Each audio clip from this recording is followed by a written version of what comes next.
नमस्कार। स्वत्व के डिजिटल प्लेटफॉर्म पर आपका स्वागत है। आज अत्यंत ही दुखद समाचार को लेकर के हम आपके पास आए हैं। महाकुंभ को लेकर के जो घटनाएं घटी हैं दिल्ली रेलवे स्टेशन पर, उसके संदर्भ में कुछ आवश्यक बातें करेंगे जो हमारे छोटे रिसर्च में जो सामने आई है बातें। महाकुंभ अब समापन की ओर है। 1 महीने का यह बड़ा आयोजन विश्व का सबसे बड़ा आयोजन है। इसमें 50 करोड़ से अधिक लोगों की सहभागिता हुई, स्नान किए, फिर अपने घर वापस गए। कुछ दुखद घटनाएं भी हुई, लेकिन जैसे ही यह आयोजन अपने समापन की ओर जा रहा था, रेलवे प्रशासन की ओर से कुछ शिथिलताएं भी देखी गई। लेकिन दिल्ली रेलवे स्टेशन पर जो घटना घटी है, उसकी समीक्षा, जांच पड़ताल गहराई से की जानी चाहिए। यह लापरवाही है या षड्यंत्र, इस दिशा में भी सोच विचार, जांच होनी चाहिए। प्राप्त सूचना के अनुसार, अब तक जो जानकारी मिली है उसके अनुसार, अचानक जो कुंभ स्पेशल गाड़ी थी वह 12 नंबर प्लेटफॉर्म से खुलने वाली थी और उसका प्लेटफॉर्म बदल दिया जाता है। जबकि सभी जान रहे थे कि कुंभ में जाने के लिए अब भी लोग बेताब हैं, भारी संख्या में लोग गांव से चल करके आ रहे हैं। शनिवार का दिन था, छुट्टी के दिन था। इसके कारण गांव से लोग अपनी छुट्टी का उपयोग करते हुए कुंभ स्नान के लिए प्रयागराज जाना चाह रहे थे।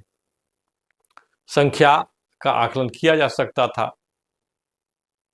और इसके साथ ही रेलवे के अधिकारी कर्मचारी उसके हिसाब से अपनी तैयारी भी कर सकते थे। लेकिन अचानक जैसे ही कुंभ स्पेशल ट्रेन को 12 नंबर से 16 नंबर या 14 नंबर से खोलने की जानकारी दी गई, भगदड़ मच गई। लोग जाने लगे, क्योंकि कुंभ स्पेशल ट्रेन ऐसा ट्रेन होता है जिसमें पहले आओ पाओ की स्थिति रहती है और जा कर के लोग स्थान ग्रहण करते हैं। उसी समय कुछ और गाड़ियां खुलने वाली थी 14 और 16 नंबर प्लेटफॉर्म से, तो उसके भी यात्री हो गए। भगदड़ जैसी स्थिति तब मच गई जब प्लेटफॉर्म पर भारी संख्या, इतनी संख्या हो गई कि लोग एक दूसरे से बहुत करीब आ गए, धक्का मुक्की करने लगे और सांस लेने की भी स्थिति नहीं रह गई। आखिर वो कौन व्यक्ति था जिसने यह निर्णय लिया कुंभ स्पेशल को 12 से 16 नंबर पर ले जाने का, उस भी बिल्कुल गाड़ी खुलने के समय में। इसके बाद जो स्थिति बनती है, जो शर्मनाक स्थिति बनती है, वह दुखद है, निंदनीय है और इसके लिए जो जिम्मेदार जो लोग हैं उन पर कठोर कार्रवाई होनी चाहिए।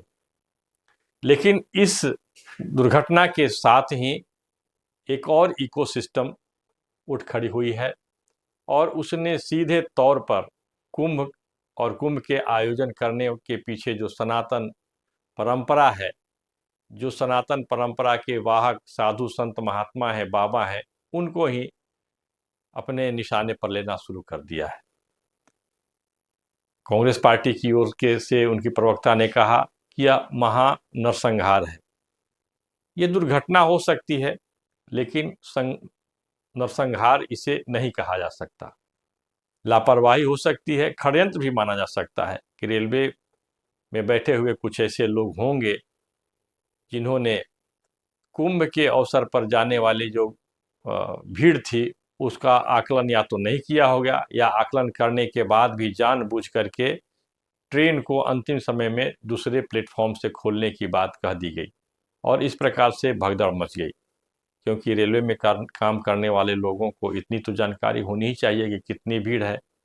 यदि भीड़ को ट्रांसफ़र किया जाता है एक प्लेटफॉर्म से दूसरे प्लेटफॉर्म तक, तो आने जाने का रास्ता भी वही है, संकरा है। और जब प्लेटफॉर्म पर संख्या अधिक हो गई, जब सांस लेने की दिक्कत होती है, अफरा तफरी मच जाती है, लोग जान बचाने के लिए सांस लेने के लिए प्रयत्न करते हैं, इसमें धक्का मुक्की होती है और भगदड़ मच जाती है और लोगों की जानें चली जाती हैं। इसमें इस प्रकार की आशंका और इस प्रकार की घटनाओं के पूर्वानुमान शायद जो खुफिया एजेंसियां होती हैं उनको भी होगी, क्योंकि जैसे ही संख्या अधिक होती है तो एक आकलन के अनुसार जो दिल्ली भारत की राजधानी है, इस प्रकार की जानकारी लोगों तक पहुंचाई जाती है। खास करके कुंभ को लेकर के इस प्रकार के एहतियात बरतने की बात हो रही थी कि संख्या कितनी आ रही है, बस स्टैंड से कितने लोग जा रहे हैं, रेलवे से कितने लोग जा रहे हैं।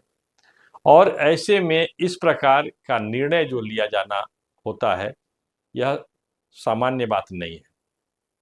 अभी तक रेलवे के जो जिम्मेदार अधिकारी हैं, जिन्होंने इसके लिए जो जिम्मेदार थे, उन पर किसी प्रकार की कार्रवाई की बात नहीं हो पाई है, जबकि 12 घंटा से ज़्यादा समय, अब 24 घंटा होने वाले हैं। और तेजी से ऐसे लोगों की जानकारी हो जानी चाहिए थी। यह दुर्भाग्यपूर्ण है। लेकिन इस दुर्घटना को लेकर के जिस प्रकार के नैरेटिव, जिस प्रकार के आख्यान गढ़ने की बात हो रही है कि सनातन परंपरा के वाहक और सनातन को विश्व में स्थापित करने वाला यह जो आयोजन है, इसे ही कटघरे में ला दो और इस आयोजन पर आने वाले लोगों के बीच एक भ्रामक वातावरण तैयार किया जाए, इस प्रकार के बहुत सारी पोस्ट सोशल मीडिया पर आने लगे हैं। तो हमें सावधान रहना है, दुर्घटनाएं भी नहीं घटे, लेकिन आगे चल कर के सोचना होगा कि महाकुंभ जैसे आयोजन में दुर्घटनाएं भी नहीं घटें और लोगों की सहभागिता भी हो। यह कैसे संभव है? इसके लिए योजनाबद्ध तरीके से, नियोजित तरीके से कुछ करने की आवश्यकता है।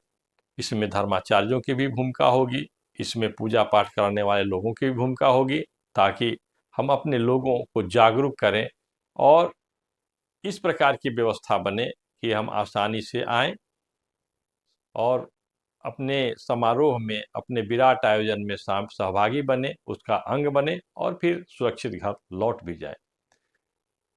इस वीडियो में बस इतना ही, फिर मिलेंगे। नमस्कार।